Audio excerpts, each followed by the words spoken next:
Hey guys, today we will talk about the ultrasonic distance sensor. This is a cheap knockoff, I suppose, if you want to call it that, made in China. And the reason for doing this is for you guys to understand what this is all about. So basically what we have here, this is an HC SR04 ultrasonic sensor. It's a small, cheap, really accurate little sensor. Two transducers, one being the receiver, one being the transmitter, using high frequency sound waves to detect obstacles. It's low cost, I/O wise. You'll only use two different I/O pins on your Arduino, one for the trigger, which is this pin, and one for the echo, which is that one. Powered by 5 volt, so you will connect your 5 volt this side VCC and ground on the ground pin. The range of this guy is from 2 centimeters, that's 20 millimeters, which is less than that is not very accurate, so that's why I'm saying from. All the way up to, not for this guy, but this kind of sensor, up to 400 centimeters or 4 meters or 4,000 millimeters. But once again, I believe that would be in perfect conditions. I would think something like a lab or something. This particular one is rated up to 90 centimeters, which is 900 millimeters, and I've been able to use it effectively up to 70 centimeters, 700 millimeters. Obviously, its accuracy depends entirely on how you set it up, your calculations and that kind of thing, and then obviously the environment. Sound would obviously not bounce very well from this, but if your obstacles were made out of aluminium, yeah, I suppose that will work. Right, so how does this little thing work? Okay, so when you energize the trigger pin, we will be sending a ping, an 8 cycle burst of 40 kilohertz ultrasonic pulses. This will be radiated outwards. If it hits an object, it'll reflect or bounce back, and the receiver will pick that up. So let's call it a ping and an echo. This particular sensor, once it reads the echo, will be generating a PWM signal on the echo pin. The duration of the high corresponding directly to the difference in the time from send and receive. Basically all you need to do from that is calculate the time it took for the round trip. But that will be from sending, bouncing off of something, and receiving. And for that we will obviously need to delve into some math.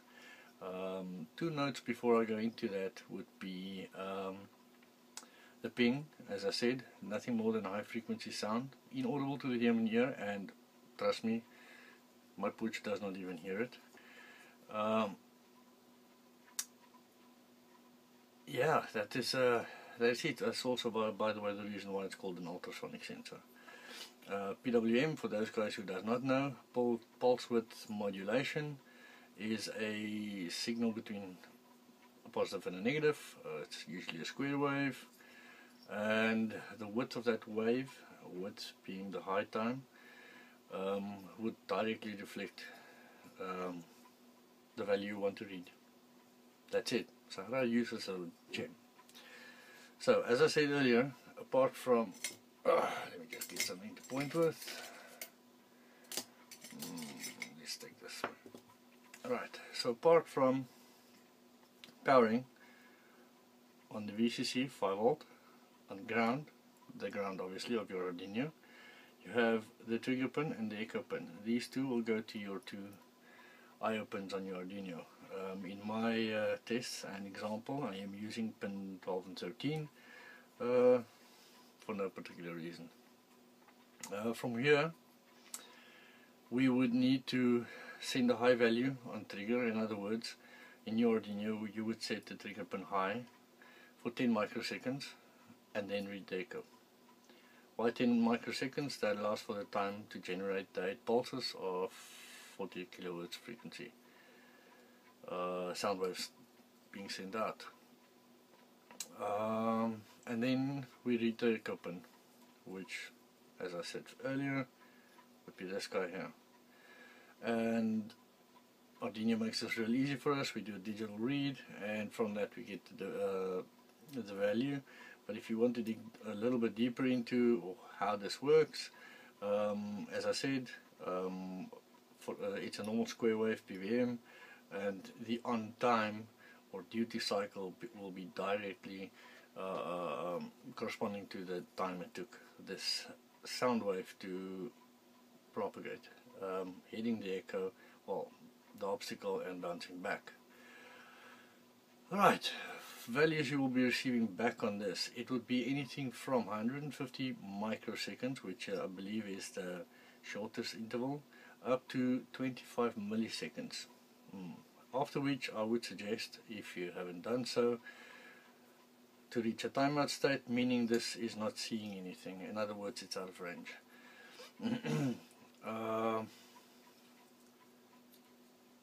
That's it. So then you have the difference between the time it's sent and received, and all you then you do is calculate the distance using the speed of sound. So on the speed of sound then, so I've prepared some formula here. The formula will be distance, which would be equal to the duration. This is from the send to the receive, divided by 2, in other words, to get one side of this trip, times by the speed of light. So how do we get to the speed of light? That is the easy part. So if you look here, the speed of sound obviously varies at the temperature of air, and obviously if it's dry or moist it'll differ. So to use a let's call it a standard or a mean, I'll be using 20 degrees Celsius at dry air, which is average, I suppose, for this part of the world where we're at. So for that, C being the speed of light will then be 331.5 plus 0.6 times by the air temperature in Celsius, dry air temperature in Celsius. In this case we're using 20, so if we do this we get 343.5 meters per second. But that does not mean a lot for an ultrasonic sensor that's going to be looking in centimeters. So we convert this, and to convert that we take 343.5, we times by 100. Why? To get the meters to be centimeters, 100 centimeters per meter, and then we divide it by a million to get to microseconds, which will result in 0.03435 centimeters per microsecond. Using this we can then calculate the distance. So if the distance is x and the delta time, let's take it 500 for this example, we divide it by 2 and then we times it by c, which is our speed of sound. So it's 500 divided by 2 times by c, 250, which is the result of 500 divided by 2, times 0.03435, which gives us 8.6 centimeters. And it's easy as that. I will be posting all this information plus some example code, which you can just stick into your main loop on the forum, with a link obviously below in the video, where you can have a look at it. That's calculations, and that would give you the basics. Now, how did we get to this? Okay, so let me show you the experiment I've done. This here is my little experiment. And as you can see, it's powered currently. It's got a blue LED, which should be on when it does not see anything, and as you can see there's stuff on the side, so this poor thing is going crazy at the moment. Blue is showing I'm not seeing anything. Red would be showing I'm seeing something. This is my SR04 sensor, my nano on my protoboard. Right, so let's set this up. As you can see, piece of paper, this is some work I've done. We line this up, and from here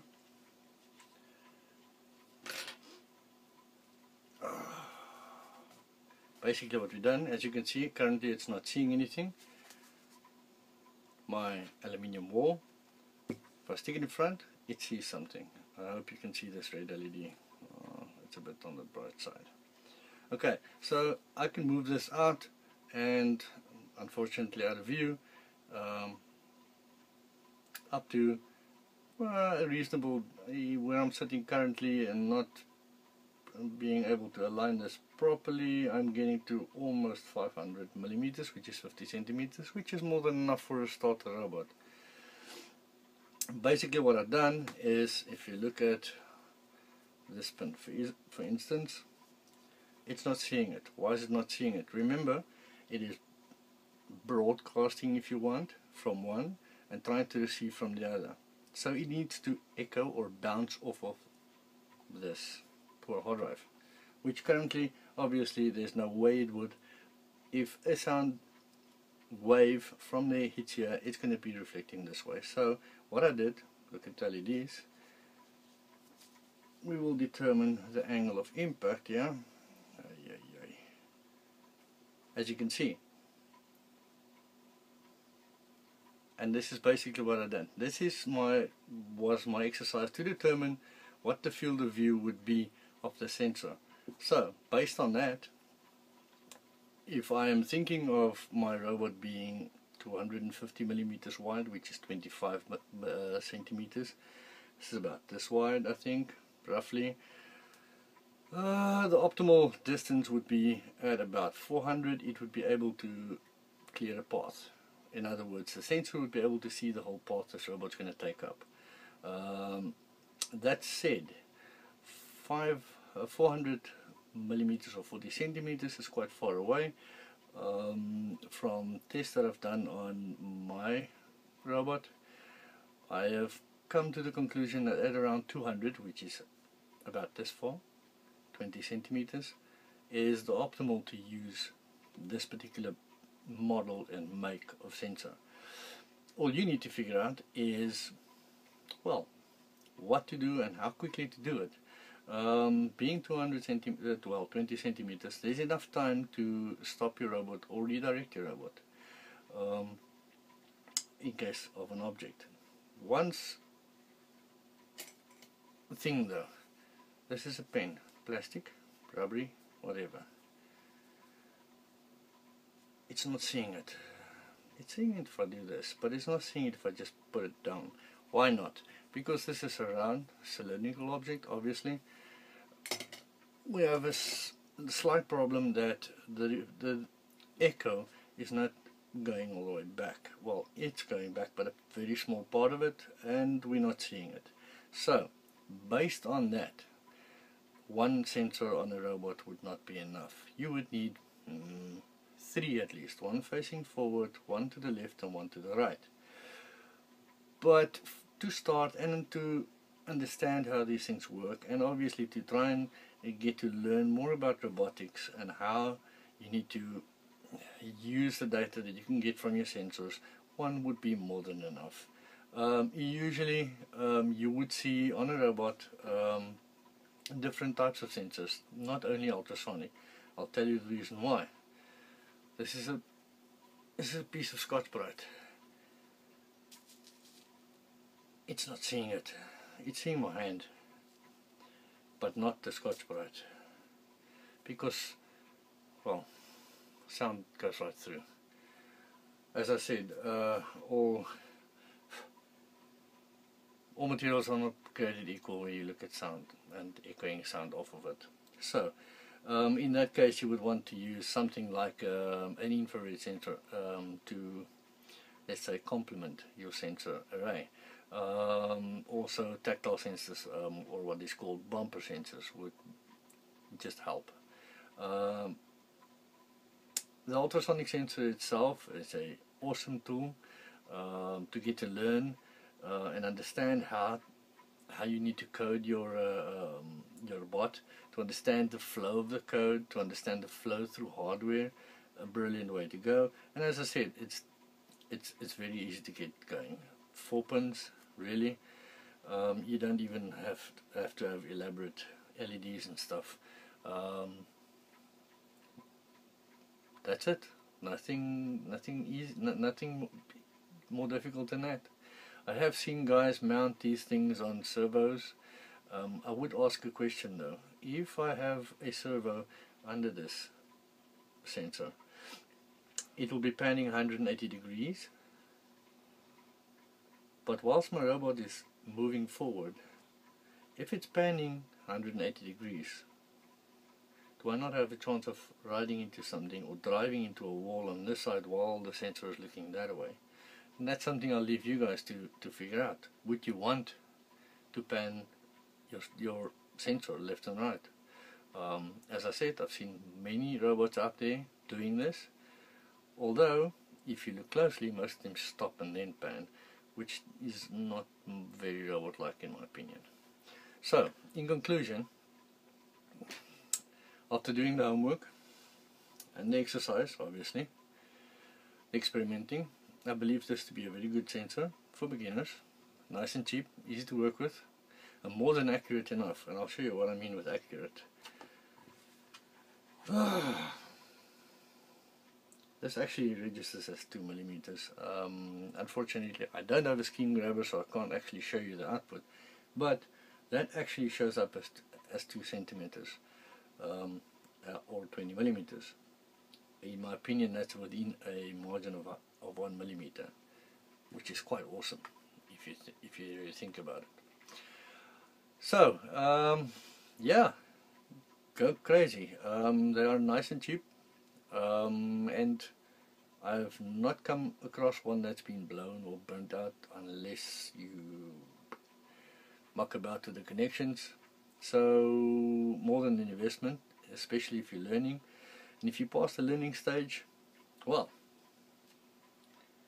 have 3. They're cheap enough.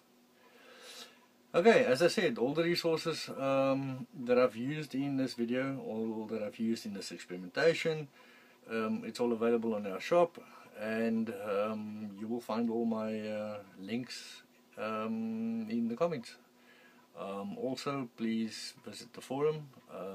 This whole article, or well, the bulk of this article would be posted on the forum. As a matter of fact, has been posted on the forum already. Thank you for watching, and looking forward to part 4 of our robot. Thank you very much.